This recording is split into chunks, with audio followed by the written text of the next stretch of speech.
Hello and welcome. I'm excited to introduce today's guest, Jeremy Beland, a successful real estate investor who, alongside his wife Shelly, has achieved remarkable success in the industry.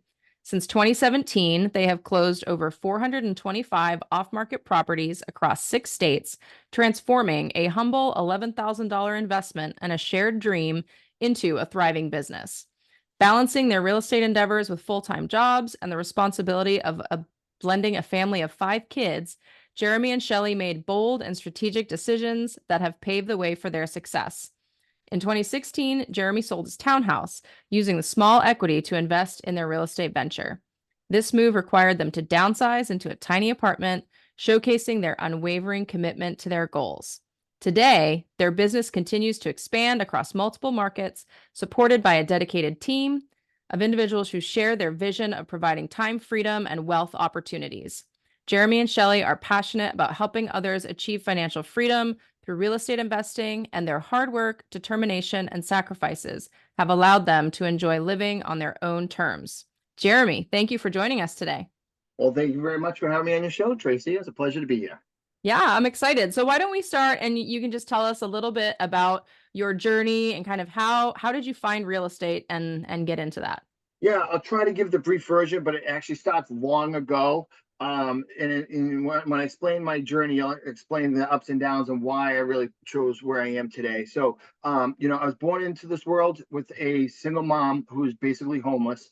And her and I were very, very poor when I started my journey in life here for the first few years. And then she fortunately got married. We found, a way of life through, small middle class America. We had like a small home, cars, life was good.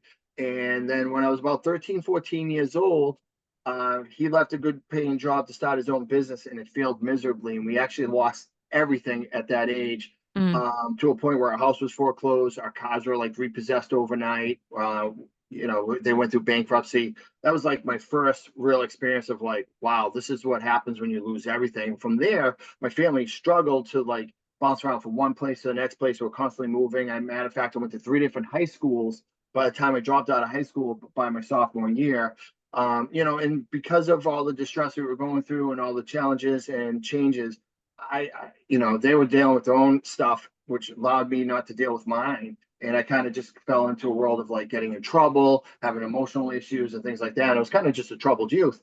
After really troubling my way through my teenage years, I found, health and fitness at around 20 years old, 19, 20 years old. I found a gym. A buddy of mine's like, let's go work out. And that was like the first thing that catapulted me towards a life of personal development.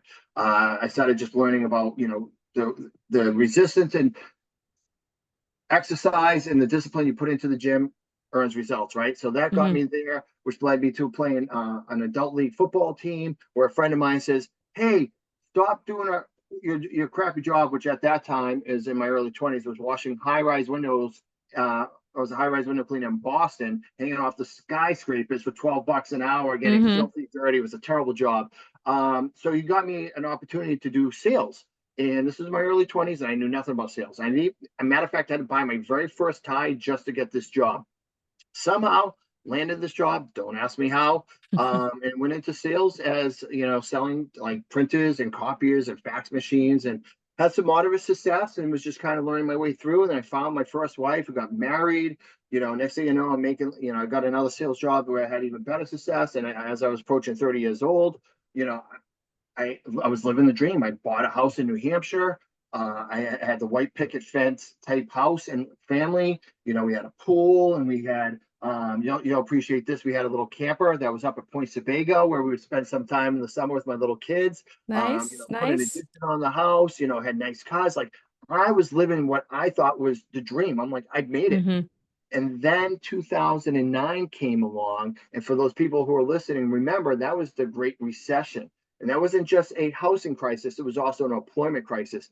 And it wiped me out completely to a point where I couldn't even find a job. Within a year, I was out of work, let go. And because I didn't have any high school degree or high school education or college degree, All those people that were at higher paying jobs that had more education than me, that were more successful from a educational standpoint, were taking lower paid grade jobs so they could survive because everybody was in the same boat, which Yeah. really just pushed me down the totem pole really bad.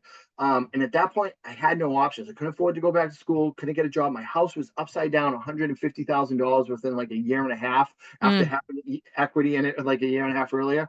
And I had two small kids, and I didn't know what to do. And I was facing foreclosure and bankruptcy. And I was like, holy smokes, I'm repeating what my parents did. Like, I can't believe it. And I just went into this depression. Um, and it was at that time I was learning about real estate investing, read Rich Dad, Poor Dad, and did a couple of things. I actually took a Donald Trump University weekend seminar and learned about real estate investing. I was really just starting to get into it. I had that entrepreneurial bug at that time. But the market changed, the world changed, and I didn't know what to do. I was out of work. I couldn't really afford to do anything. So my goal at that time was I was actually going to join the Air Force. I was 33 years old. I was approaching the age cutoff at 34, so I had to make a decision soon. I was going to have to get in basic training before 34 years old. And it seemed like the logical thing to do because at least my thought process then, because I needed a recession-proof job, was I'm going to go in, learn network security, and I'm going to come out and I'm going to sell firewalls and proxies to companies. And whatever happens in recession, they're going to need my services. So that was my thought process. But I couldn't get into the Air Force because it was a top secret clearance with a bankruptcy or foreclosure. That's when I decided to call a real estate investor to come help us out because they didn't have any home loan modifications, refinancing. There was no help back then. You were just basically screwed.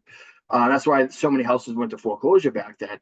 My first transaction as a real estate, investor or an off-market real estate space was actually being a motivated seller. So this guy came in and he short saled my house, which allowed us to not go to bankruptcy and foreclosure, saved me from that, which allowed me to get into the military. But he was also, because we couldn't profit off of the short sale. He knew we were hurting for money so bad. He was really providing value by helping us by buying our washing machine, buying our fridge, buying our shit out back. It was like $500, $800, $1,500. But that money at that time was legitimately like food for the table for my kids, clothing on their backs, like Christmas gifts. Like it was that dire back then. So that guy came in and provided a great value. And I don't know how much money he made on my house that day after that, but I hope it's a ton. But because of that, I was able to now leave, go into the military at 33 years old to make a whopping $32,000 a year to leave my family for six months. And my nickname was Gramps in basic training because I was in there with a bunch of 17-year-old kids. And even my training instructors were like 15 years younger than me. Those training instructors are the ones who don't know, telling you to get on your face and do all the push-ups because you're a dirtbag. So those, that was an awakening. But that turned out to be great because I needed to get away. I was really depressed. I had to do some personal development, some soul searching, and that 6 months away allowed me to do that. Came out of the military, still didn't have a job, finally found my way back into sales, ended up getting divorced. Fast forward to now, I'm about turning 40 years old, been a divorced dad for a few years with two kids, making six figures again. And then I'm just feeling like this overwhelming doom of what could happen in the future again. As we start to get older, we see people that climb up the corporate ladder, and the higher they go up that ladder, the more unstable it gets. And we see people in the 40s and 50s stop becoming replaceable. For companies downsize, they let people go, and they always cut the people at the top, right, to make the most money. I didn't want to be in that situation. Like, this company decided to sell, what was I going to do? I had that fear deep seated inside me. So at that point, I realized I wanted to get back into real estate investing. Came across a podcast called Wholesaling Inc. by Tom Kroll. Listened to that for a year as I was doing my travel and sales job. And I wanted to buy into the coaching program, but had no money. And it was at that point I decided that my condo was going to be my way to make it happen. So I sold my townhouse. I had $17,000 in equity in it for the 2 years that I owned it. And I basically took that $17,000, paid $6,000 in credit card debt, $5,000 into a coaching program, which taught me how to wholesale my very first deal within 90 days. And I did. It was $5,000. That $6,000 basically then was our marketing and setting up our contracts. I moved my kids into a tiny, crappy little 2-bedroom apartment. Shelly, my now wife, Shelly, we weren't living together then. We were just friends before we came together. And I burned the boats and I was all in. And that year we went on to do 10 deals. for like a little over $70,000. And then now my girlfriend at the end of that year was Shelly. I said, Shelly, please quit your job. I need to work my full-time job and do this. And she quit her job, came full-time. I worked my job for 3 years full-time while I did this until I quit. But since then, we've gone on to do over 425 off-market deals, wholesales, flips, buy and holds, some other exit strategies. And now we're approaching about $10 million in gross profit since then, which is just mind blowing. That's amazing. I mean, congratulations, first of all. Thank you. That's a huge feat. Okay, you got so much good stuff going on here. Let's start with talking about a lot to unpack. No, it's good. It's good. So let's talk about you mentioned, some of your getting started, like you listened to a podcast. Yeah. And then from that, you found a coaching program. Yeah. And eventually you figured out a way to kind of like go all in on that. Can you talk a little bit more about like what were some of those initial steps that you took to like really get started once you had this idea of like, okay, I think this could be something that's good for me? Yeah. This is where I have a disconnect with a lot of different people. Like for me, when I was starting out there, like I knew I just needed some guidance. I knew what wholesaling was. I thought I knew how to do it, but I wanted to invest into something that could really teach me the way to do it. And I'm so glad I did. Because I was able to do my first deal in 90 days and it really expedited the growth. And I remember going through that coaching program, which was a great beginner program. It basically taught you how to wholesale your first house or two. It didn't tell you how to rinse and repeat and grow it into a business or anything like that. It was just very just beginner level. But going through it, man, being like, wow, there's so much I thought I knew that I just didn't know. And I was so thankful for that. And for a year, I had analysis paralysis. I was just thinking, like, this is what I want to do, but how do I do it? And I was afraid to pull the plug. And, obviously selling your townhouse and moving your kids into a small apartment is, definitely a bold move. And I don't recommend that people do that.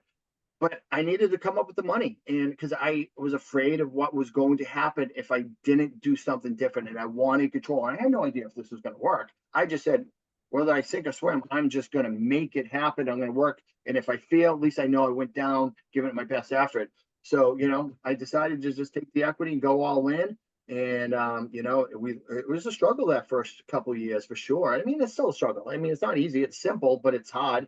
But, I'm so thankful for a coach. People, the reason why I've gotten also to 425 plus deals today is not because, I'm some magic genius when it comes to off-market acquisitions, because ever since I started that coaching program, I've reinvested into ongoing coaching for myself, for my team. Now we're probably looking at close to $300,000 in ongoing coaching over the years that I've provided into my team. That's the reason why we're doing what we're doing. Or else we'd still be way back in, level 1, level 2, trying to figure it out on our own. So, people that are afraid to get coaching or afraid to come up with the money, I understand why. But, in my personal opinion, you're spending more money, more time, and more headaches by not investing in coaching, because it's going to be the shortcut to success. Yeah, I can definitely, speaking from my own personal experience as well, that has been a similar experience for me in that, I read a lot for a lot of years. I listened to podcasts. I knew that there was a way to build wealth through real estate. I mean, really, there's a bunch of different ways you can build wealth through real estate, right? And I think that's what got me caught up is it was like, okay, well, this seems like a cool idea and that seems like a cool idea and this seems interesting and I could do that. And, there was such a buffet of options. It was like, how do I choose which one? Which one's the right one for me?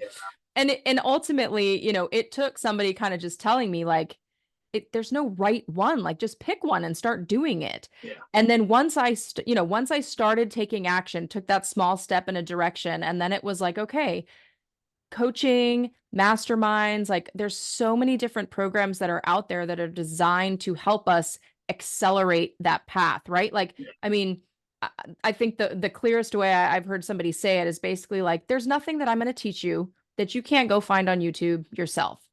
But the value of coming alongside me and doing it together is that I'm going to save you so much time, energy, and effort that it would take you years to like find and put together and pick out all of those little pieces from the free content that's out there. I'm going to hand it to you on a platter. I'm going to tell you, go do this. Okay, now go do that. Okay, now go do this. And the way that helps to really like shape and accelerate and move things forward, I think, can often be overlooked or understated when you've never experienced that personally. Yeah, and I couldn't agree more. And I love the word accelerate because that's exactly what you do, right? So, to accomplish 400 plus deals in 7 years is a remarkable feat. But I've accelerated that in a short amount of time because of all the coaching. And with coaching, we have a lot of blind spots that we don't see that hold Mm. us back from growing and getting better. And somebody who is experienced enough can see those blind spots for you and recognize them and help you recognize them. So then now you can make those small adjustments and start moving forward without those blind spots. And with the YouTube university and all that stuff, there's a lot of great free content out there. But it's like having all the ingredients for this recipe, but not really sure how to put it all together, right? And that's if you know like the specific niche you want to go Yeah. into. Right, I knew I needed to go into wholesaling because I didn't think I could make money in real estate without my own money. So my mindset was limited then. So I was like, well, if can't have no money, I might as well go into wholesaling. But if you're like, well, do I want to flip? Do I want to do storage units? Do I want to do car washes? Do I want to do syndication?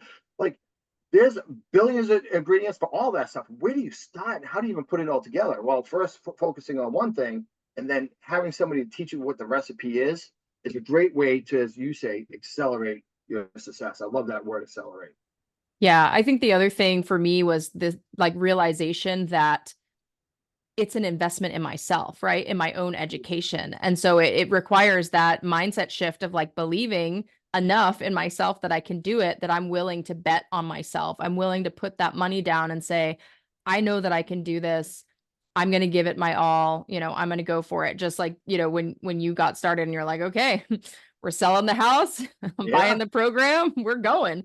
Like, yeah, I think a lot of times that, when we create things in that sort of like forcing function where there is no option for failure, right? Like we're correct. going to go after it. We're going to give it our all. And, ultimately, if it doesn't turn out exactly how we thought it was, well, then there's some lessons that we can learn and then we keep building and growing from there. But being willing to kind of take that step and bet on yourself, it does require a shift in mindset that I think a lot of folks maybe aren't quite ready for yet. Yeah, and mistakes are inevitable, right? And there's no perfect situation, no perfect time. And, I understand why people are afraid of failure, but it's inevitable. We're going to fail at everything and anything we do, right? And there's going to be mistakes. And you just mentioned you're going to learn from them. And some of the times, those are your best ability, your best reasons for growth are because of the mistakes that you made. So, yeah, really, really well said. And it's funny, too, because a lot of people are so easy to spend $250,000 on a college education on a degree they may or may not even use, right? They're so easy to spend a lot of money buying a franchise or some other investment, but you're like, oh, I'm gonna spend 5, 10, 15, 20 grand on a real estate investing coaching program that may change my life. I don't know. It sounds too risky. I think I'm just going to go out and buy a BMW that I can't afford and put it. Yeah, people's mindsets are just different, right? I don't know why it's so scary to do that, but like college debt scares me. I mean, we have kids in college, but it still scares me. That's a lot of money. My attorney, who's 50 years old, just finally finished paying off his student loans. Yeah. That's crazy. Yeah, it's definitely a very interesting shift when you consider, how much what you're actually talking about in terms of the number of dollars that most people would potentially spend on like a first level coaching or mastermind type experience Yeah. versus the significantly more that we're willing to spend on things that are not going to help us grow and build our financial futures. So I wonder if you could share with us a little bit, based on your experience, maybe what are some tips or things that people should look for if they're considering a coaching program in terms of like what are the types of questions that they should ask or what are some things that they should look for to evaluate whether or not a coaching program is the right program for them? Yeah, that's a really great question. So, I don't know if there's any specific perfect answer for that. From my experience, again, you really need to identify the one thing you want to do, right? So whether you want to be, invest into apartment buildings, storage units, you want to buy and hold small single family or multifamily rentals, you want to flip, you want to be a wholesaler, you want to do innovations. I mean, whatever that is, identify one thing and then start researching the coaches that do that. Not just coach it, but actually do it and do it at a high level. And then follow them and see if it's somebody that you vibe with. See if it's Mm-hmm. someone you feel like if you were hanging out in the same room with, that is a person you'd want to spend time with and hang out with, because they may be teaching the right education, but at the end of the day, you may not really like the person or have the same, morals of that person. And then it may prevent you from achieving your goal, because you're going to get into this room or talk to the coaching person, and you're gonna be like, I don't really like this person at all. And it's not going to bring out the best of you, right? You need to find somebody who's going to challenge you, help you grow, but it's somebody that you want to learn from, somebody who is just like calls to you. Tom Kroll from Wholesaling Inc. in the beginning, and he doesn't teach this anymore, but he's my coach in my coaching program now. He was just a dynamic personality. He just, out of everybody else, he was just that loud voice that just drew me to him, and me and hundreds and if not thousands of people across the country at that time. And, and we just vibed. And, and along the way, I've picked up a lot of great coaches that have helped me vibe, but there's been some that it didn't. So I feel like now you really need to feel like you want to be part of that family. If you don't want to be part of that family, then find somebody else who can teach you that you do. Yeah, I think that is such fantastic advice. I've been in a few different masterminds now, and they're not all created equal. And so, fantastic advice about, doing some research, like figuring out who are the people that are in the space that you want to be in. And I love that you pointed out not just that they are teaching it, but are they doing it? Yes. And that's such a big thing. I think there are a lot of people out there now who position themselves as some sort of a guru, but like when you actually look at, when was the last time they actually did this thing? Like, are they current? Especially when you're talking about real estate, like the market is constantly shifting. And so just because they did something that was successful 3, 4, 5, 10 years ago does not mean that that is going to work in today's environment. Yep. And the vibe check. Like I personally experienced that, where I went to a free event that somebody was hosting, and I mean, within the first few minutes of being there, I was like, these are my people. Like whatever this guy is doing, I want to be a part of it. It was like, Yes. I knew that was the right community for me. And I think it's really hard to put a price tag on that, but that piece is so important. So thank you for that advice. I think that is just like 100% spot on for when you're looking for a coach or mentor, like mastermind group, whatever you want to call it. Like, yeah. Those are really, really key in finding the right space. Yeah, I appreciate that. And again, that community may not be the best as far as providing you all the education that you need, but it's going to be good enough. And being part of a community that you enjoy, you're going to get a lot more out of it than maybe somebody who knows a little bit more, but you don't vibe with. So community is everything in this business. And I agree, because I've been in some other masterminds. I'm like, yeah, this isn't my vibe. Yeah, it definitely, the vibe check is critical. I know you talked about early on how like you made some pretty bold moves in terms of like selling your house and moving your kids into like a smaller apartment and kind of really taking on some of those sacrifices in order to position yourself for future success. Can you share any other sacrifices or things that you had to do early on to kind of align yourself with the path that you wanted to be on? Yeah, it's a lot of self-growth and self development for sure. That is a big part of this, right? So listen, you're gonna get education, but you also have to take massive imperfect action. Again, as I mentioned earlier, there's no perfect situation, no perfect deal, no perfect opportunity. That is a unicorn. And unicorns don't exist. They're make believe, they're imaginary, right? So everything is not going to be perfect. Nothing in life is perfect except for my love for my wife, Shelly. That is perfect. My children are perfect. Your children are perfect. Those things are perfect. But when it comes to real estate and business, nothing, and most things in life, it's not perfect. But listen, it was really tough to blend 5 kids, a handful of them teenagers. We bounced around to 3 different houses our first 2 years together while working. I worked a full-time job, and I had to burn the candle on both ends 7 days a week to make this all come together. And it wasn't easy. And there's a lot of sacrifice there, a lot of compromise there, not just for me, but for Shelly, for the kids, for everything. But 3 years is a short window in our lives, right? Short window. I'm telling you guys, I did over 400 deals in 7 years. Think about where you were 7 years ago.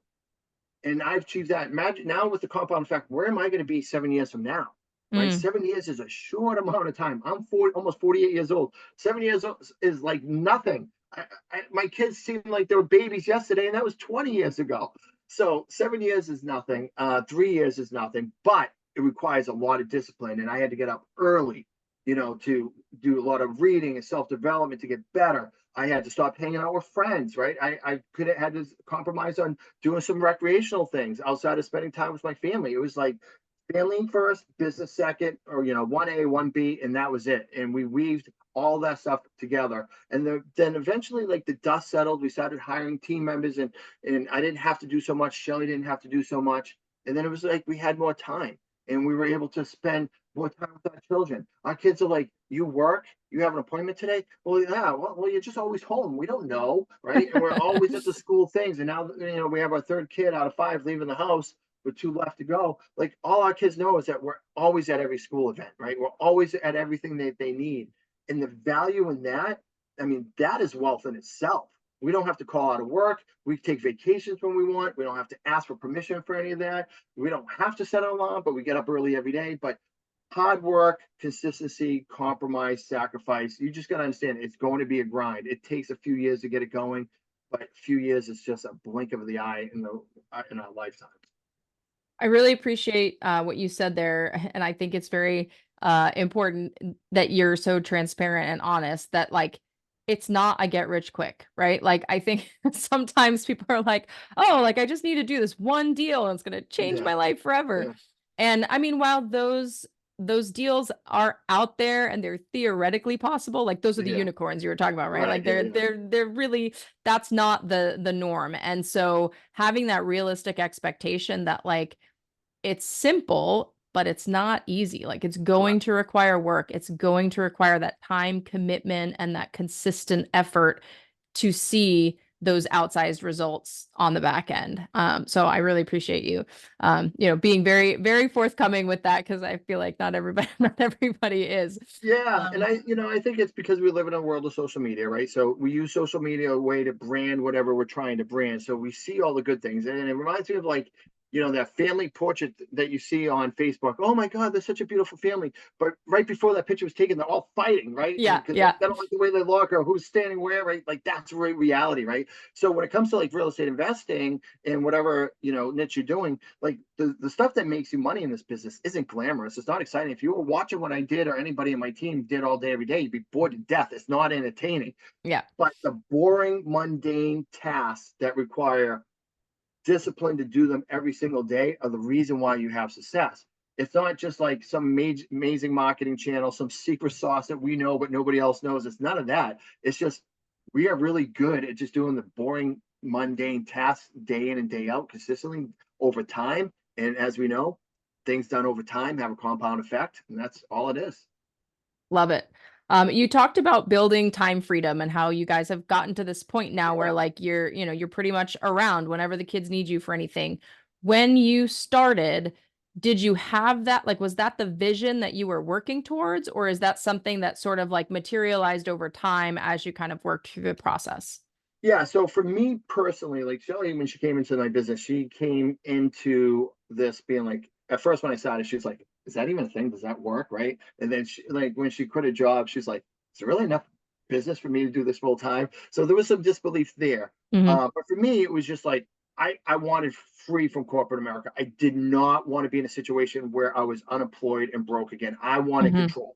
Hmm. Right. I loved real estate. I loved everything about it. I still love it. I love what I do every day. It's like a dream to me. But that was like, I wanted control. Call me a control freak. I didn't want to be in the hands of somebody else's mercy of my livelihood and my children's ever again. So that was the motivating factor. But the time freedom has evolved and it's become more and more important to a point where we actually spend more money on our team to delegate more and make Hmm. less so we can have more time. Because Hmm. time is more valuable than a dollar. We can always go make another dollar. We can't go and make more time. And as we're getting older and our kids are getting older and they're leaving the house, time is even becoming more and more valuable each day. And I'll tell you a real quick story. When Shelly quit her job and she was working a corporate job for years, and she had to get her kids off to the daycare super early in the morning, and God forbid she leave at 5:30 to go get them before the place closed at 6. Like, she wasn't seeing her kids, and like that was a hard job. She was a single mom at that time, working, juggling 3 kids and working a corporate job. that was grueling. The best thing that happened to her when she quit full time was the ability that she could get her kids on the school bus every day and get them off the school bus every day. Mm-hmm. That was an amazing feeling for a mom. And that was like that aha moment. It's like, wow, there is a lot more than just making money and the wealth and, you know, the glamour that comes with real estate investing. It's these moments here, getting the kid off the school bus, getting the kids on the school bus, and being available for them during the day. If somebody's sick, you get to be home with them. It's just no big deal. That was a game changer, and that has evolved to us really, you know, really investing more into that, where time freedom is everything for us. That's why our, you know, our coaching program is called REI Freedom. We love freedom through real estate investing. I don't care what that is for you. It's different for everybody. But for us, it's me and Shelly having a life that we get to live on our own terms, and with an abundance of time to spend with each other, doing the things we want to do, and with our children. Love it. I'm curious because you mentioned your, you know, your kids, and obviously your family is a very significant part of your why and kind of at the core of what you do. Have you involved them in the business as you've been building it, like exposing them to sort of like entrepreneurship? I'm just curious, like how that has been received. Like Yeah. what advice would you have for other parents who are entrepreneurs who are, you know, potentially considering involving their kids in the business, and based on your experience one way or the other, like what would you say? Well, I would tell you that I am not the person ever to give parental advice on anything in life. But with that being said, you know, Shelly and I believe on just leading by example. Mm, You know, we want to be people of value, good people, you know, providing value to people in our community and people that we care about deeply. We're passionate about self-development, health, you know, fitness, all that stuff, and just being motivated to accomplish things, right? That's just how we're wired. You know, my wife Shelly, she's a retired ultra runner. She ran 100-mile mm, marathons where she won them, right? Like we're just, that's how we're wired. Um, if I had it my way, all of our kids would be real estate investors, and they wouldn't even go to college. But although we've had them like do some demo in houses and be involved, and you know, mm, I have a son home for college, is going to be doing some cleanup, some projects we got going on. We let them find their own way. You know, my oldest daughter, she's about to graduate Bentley College next year. She's corporate America. That's her vision. My son, my youngest, he's still trying to figure it out. We have a kid who wants to be in the military. He wants to be an engineer. He wants to fly. So he's going to Merchant Marines. The other two are still young. They're trying to figure out that one of them is into fashion, right? So whatever they do, we support it. You know, the other cool thing about this is that we're live a life that we can pull cash out of thin air. So we mm. can support their dreams as much as we support our own, which a lot of people in corporate America can't do, which is another gift that this business gives us. So whatever they decide, we love it. We're going to support them, and whatever we need to do to invest in them along the way, we're more than happy to. Love that. So let's get into more, a little bit more of the details on wholesaling now. So I know Do it. wholesaling is a fairly transactional business. It is. For those listeners who may not be familiar with wholesaling, can you give just like a real quick breakdown of like how wholesaling Yep. works? Yeah, wholesale is just the art of finding off-market properties at a discount. What you do is you find a distressed seller, you put that property under contract at 123 Main Street by providing some kind of value that they need that they can't get through like a real estate agent or typical transaction. You put that property under contract at 123 Main Street for, let's say, $100,000, and then you take an assignment contract, which allows you to sign the rights to that purchase sales agreement to somebody else, typically what we call in our industry a cash buyer, and for an assignment fee. So I get a contract for $100,000. The cash buyer gets it at $110,000. I get the $10,000 cushion in between. That's what it is. It's very transactional. You're only as good as your next deal. Got it. So with that, how are you guys planning forward to make sure that when you decide you don't want to do the transactional part of the business anymore, you've built a sort of like replacement mechanism to keep cash flow coming in? Love this question. All right. So this is something I'm a little passionate about. We teach a lot of people about wholesale. Mhm. That's what our coaching program does. But I don't want anybody to be put in the box of just a wholesale. That is a great way to get started.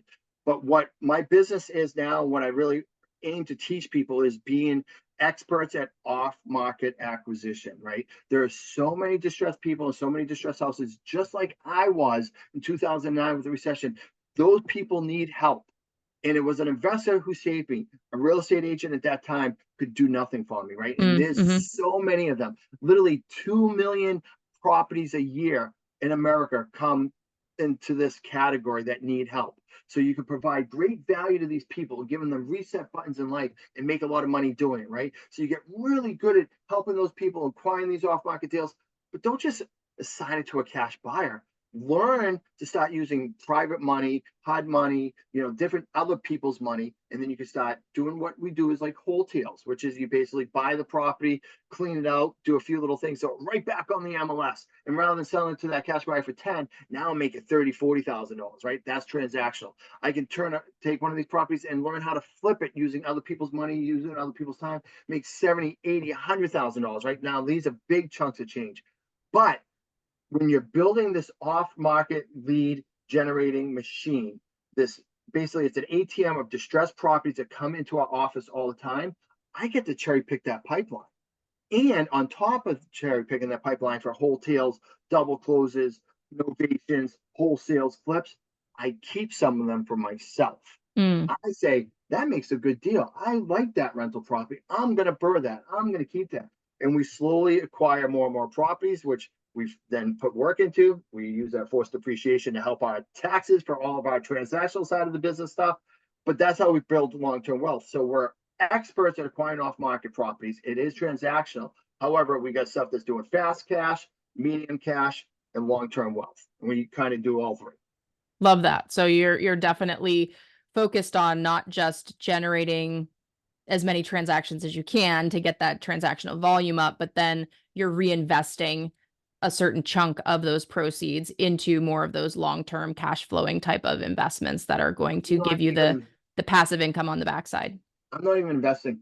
I am getting these properties at such a deep discount that after I refinance, so basically I buy a house for $100,000 with somebody else's money. I put $50,000 into that property for somebody else's money. The bank says, hey, it's worth $200,000. I'm going to give you a loan for $150,000. So now the bank gives me that $150,000, which I pay back the investor that I borrowed to use the money. And now I own the money free and clear. So most of the rentals I own are little to no money out of my own pocket. So, that's the way that goes. But yeah, we got to keep the long-term wealth going, because eventually I don't want to always be working transactionally. But for now, I love it. My team loves it. But yeah, you definitely have to have some long-term goals in this.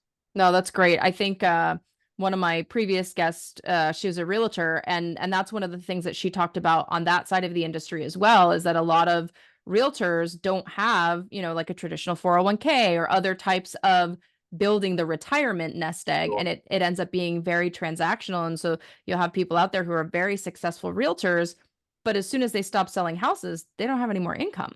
Correct. And so I love that that's built into the pipeline and the process for your team and your program, that it's not just about wholesaling, but kind of that's the first step in building that pipeline.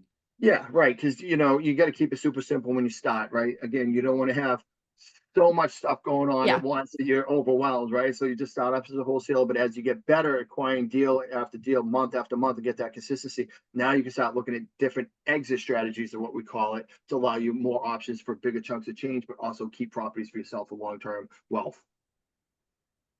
So what advice would you give to somebody who's just getting started out and they have very limited resources? How can they leverage what they do have in order to, get out there and get started? Yeah. So my first, a bit of advice is, if you can find, like, if there's a will, there's a way, find a way to get a coach that you vibe with that is specific for what you want to do. Find a way to make that happen, right? That investment into a coaching program and starting a business, right?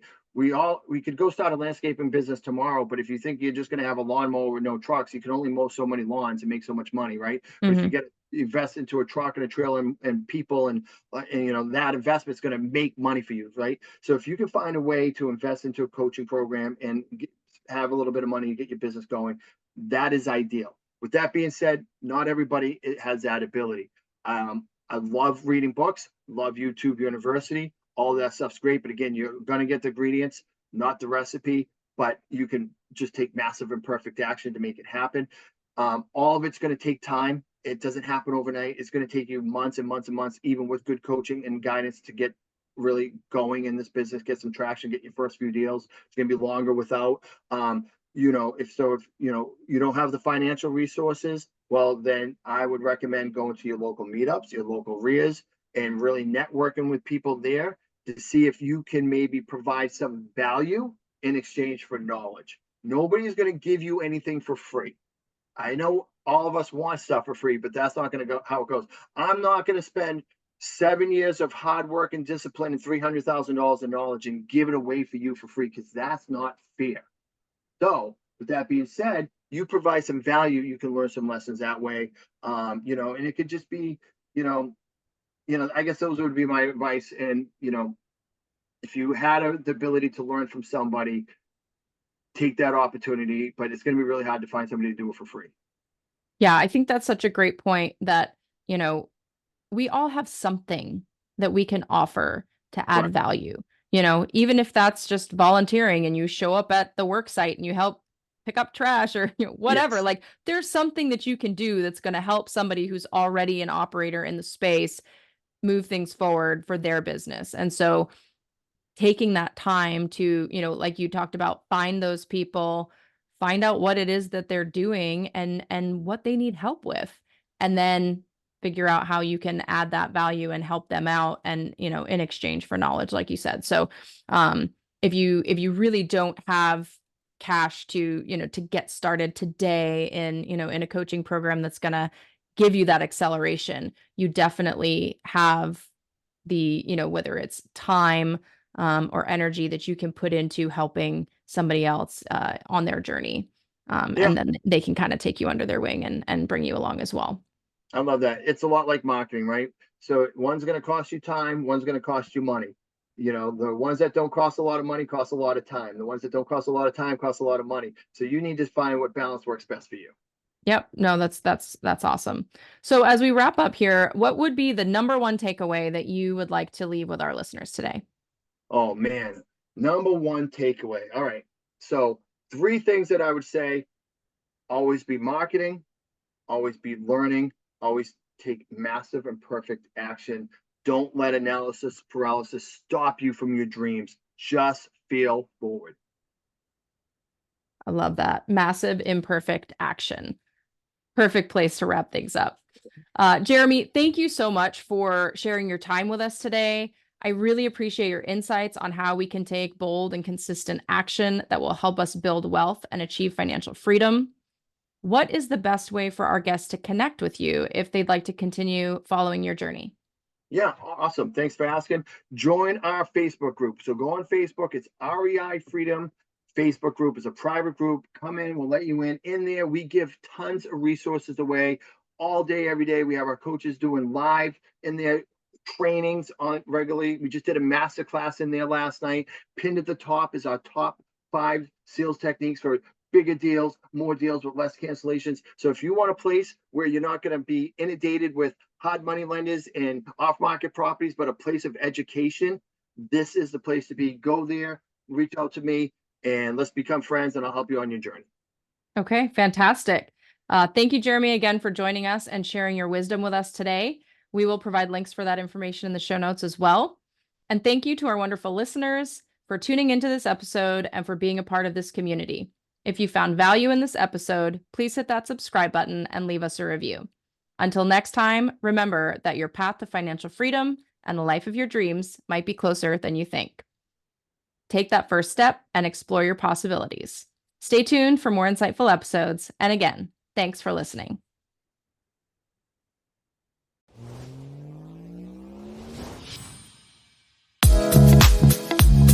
Thank you.